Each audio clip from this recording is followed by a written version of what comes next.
The keyboard you use every day is arranged in what seems like a completely random order. QWERTY across the top row, followed by ASDFGHJKL in the middle. This arrangement appears to make no logical sense, especially when compared to the simplicity of alphabetical order. Yet this peculiar layout has dominated keyboards for over a century, and the reason why reveals a fascinating story about how solutions to old problems can persist long after those problems disappear. The QWERTY keyboard layout was born in the 1870s, during the early days of the typewriter. Christopher Sholes, a newspaper editor and inventor from Wisconsin, developed one of the first practical typewriters. His initial designs actually did use alphabetical ordering, which seemed like the most intuitive choice. However, this logical arrangement quickly revealed a critical flaw in the mechanical design of early typewriters. Early typewriters worked through a system of metal type bars, each connected to a key.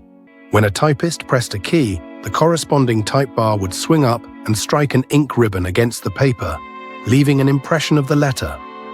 These type bars were arranged in a circular basket beneath the paper, all converging at a single point where they would make contact. The mechanism was elegant in theory, but problematic in practice. When typists pressed keys in rapid succession, especially keys that were close together alphabetically and therefore positioned near each other mechanically, the type bars would swing up almost simultaneously. If two adjacent type bars were activated too quickly, they would collide mid-swing and become jammed together. The typist would then need to stop, manually separate the tangled type bars, and continue typing. This constant interruption made alphabetical keyboards frustratingly inefficient for anyone who could type with reasonable speed. Sholes recognized that the solution was not to slow down typists, but to redesign the keyboard layout itself. He began studying which letter combinations appeared most frequently in the English language. His goal was to separate commonly paired letters so their type bars would be positioned far apart in the mechanical basket. If the letters T and H, which frequently appear together, had their type bars on opposite sides of the basket, they could be typed in quick succession without risk of jamming. The QWERTY layout emerged from this process of trial and error. Common letter pairs were deliberately separated.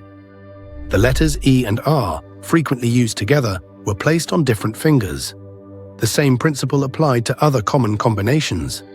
The layout was not designed for speed or ergonomic comfort. It was engineered specifically to prevent mechanical jamming by distributing frequently paired letters across the keyboard in a way that kept their type bars from interfering with each other. This design proved remarkably effective at solving the jamming problem. As typewriters became more popular in businesses and homes throughout the late 19th and early 20th centuries, the QWERTY layout became the standard. Typists learned this arrangement, typing schools taught it, and manufacturers built their machines around it. An entire ecosystem developed around this particular configuration. Then something interesting happened. Typewriter technology improved dramatically. Manufacturers developed new mechanisms that eliminated the jamming problem entirely. Electric typewriters replaced mechanical ones. Eventually, computers replaced typewriters altogether, rendering the original reason for QWERTY completely obsolete. Digital keyboards have no type bars to jam, no mechanical constraints whatsoever, yet QWERTY persists. The reason for this persistence is a phenomenon economists call network effects and path dependence. Once QWERTY became the standard, an enormous infrastructure built up around it. Millions of people learned to touch type using this layout. Businesses invested in training programs. Typing speed records were set using QWERTY. Switching to a different layout would require retraining an entire workforce, replacing countless keyboards and abandoning decades of accumulated muscle memory. Alternative keyboard layouts have been proposed and developed.